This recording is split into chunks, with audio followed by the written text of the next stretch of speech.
afternoon, Martin. How are you doing? You're still in the UK. Yeah, I'm stuck here. The travel things are getting no easier, and all the documents we're chasing, everybody seems slow and reticent to actually put their name to a piece of paper. They do, and you went to Heathrow. Let's remind everyone that you went to Heathrow on June 24th so that you could come over to Houston and meet with Zack's family and meet with legislators and other advocates. And you're still in the UK.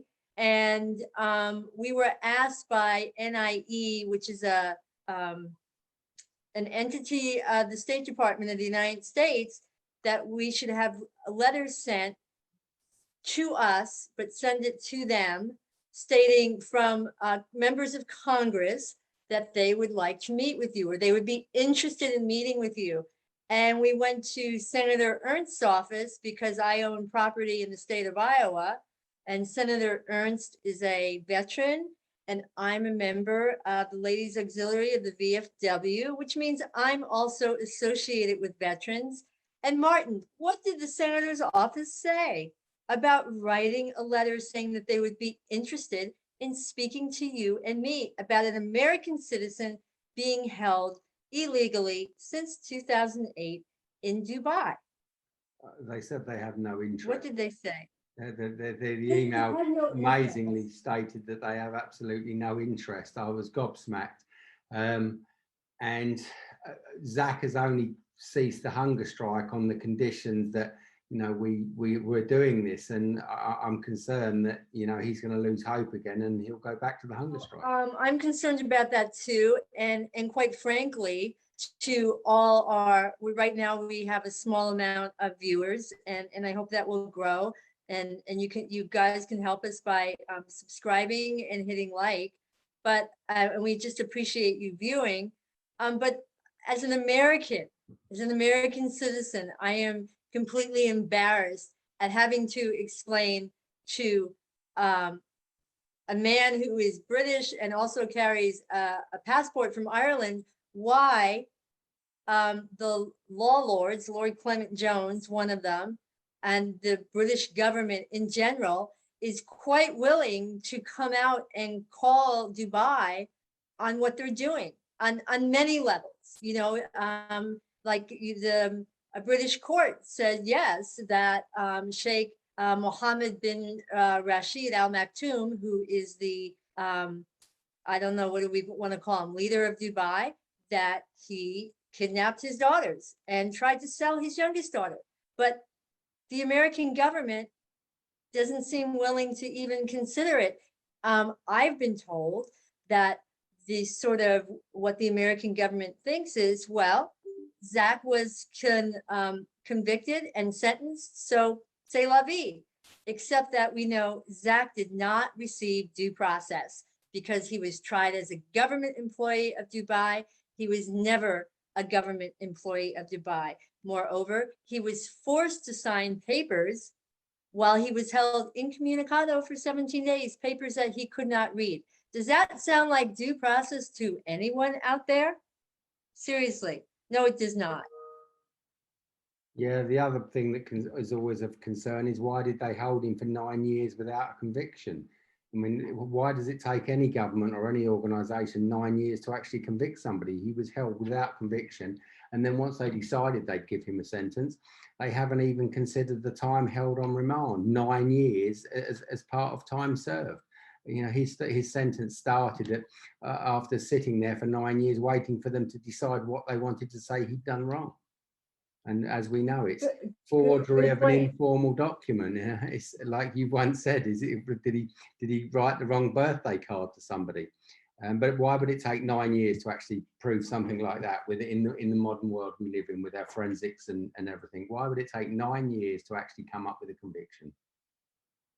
Right, and let's not forget that there were 8 cases, and one of them was that he lied, and they were like, no, he didn't lie. Another one was that he bought property in Texas for the company he worked for, JR, and then he bought it for one price, and then real estate prices fell. So then he became guilty of some sort of collusion because the real estate prices all over Texas fell, and all of a sudden he was guilty of that.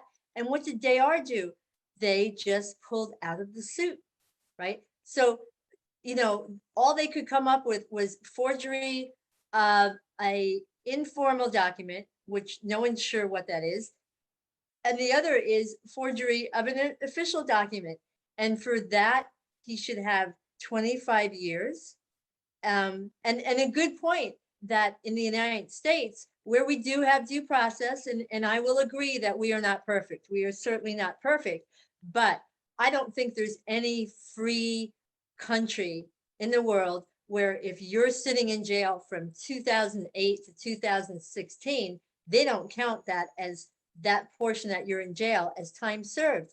And apparently in Dubai, they don't. So we would like to thank Senator Ernst, not really, for saying, I don't care. I don't want to talk about this American. And in our upcoming segments, we will be listing the members of Congress who have done absolutely nothing.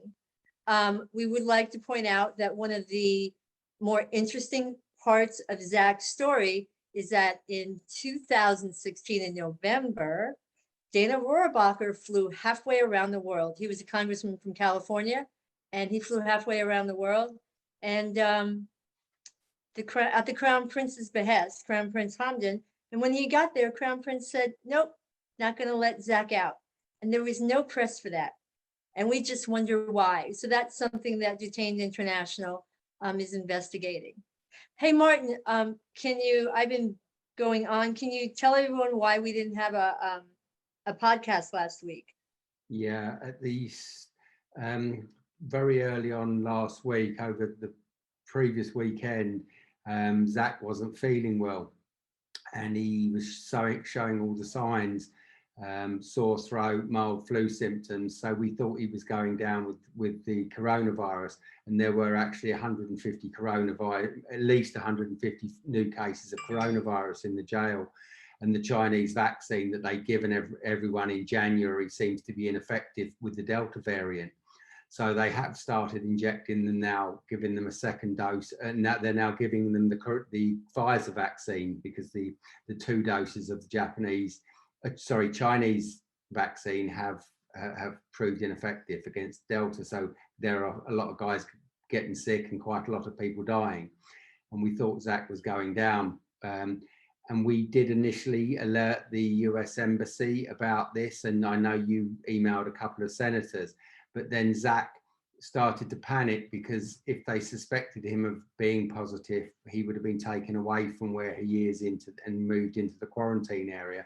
And he would have been down there for about 3 weeks. And he has no access to telephones or anything there, no access to friends or anything. And most of the guys that go off to quarantine, even if they survive the COVID, they come back in a terrible physical state. And Zack, as you know, has to be connected to his health. He's got some kind of CPAP. CPAP that is wired into his room and everything, and they wouldn't have been able to move that. And with his other health issues, to be taken away from those facilities, he was really concerned for his life. So we were keeping our fingers crossed and quiet and monitoring the situation, hoping that he wouldn't deteriorate. And as it turns out, after a period of time, over the course of this weekend, he started to feel better. The flu-like symptoms had passed. He's now got his taste back. And although he's a bit sleepy and a bit tired, which seems to be what everyone experiences coming out of COVID, by some miracle, Zack's immune system has been able to beat what we believe was a bit of positive COVID. But he didn't want to declare that he thought he had COVID, because it would have meant 3 weeks in isolation, horrendous conditions, terrible food, even worse than what he endures now. And I don't think his health would have survived the conditions that they're putting the guys in. And as I say, some of the older guys who've been taken down there have died. Yeah, I was thank you for that.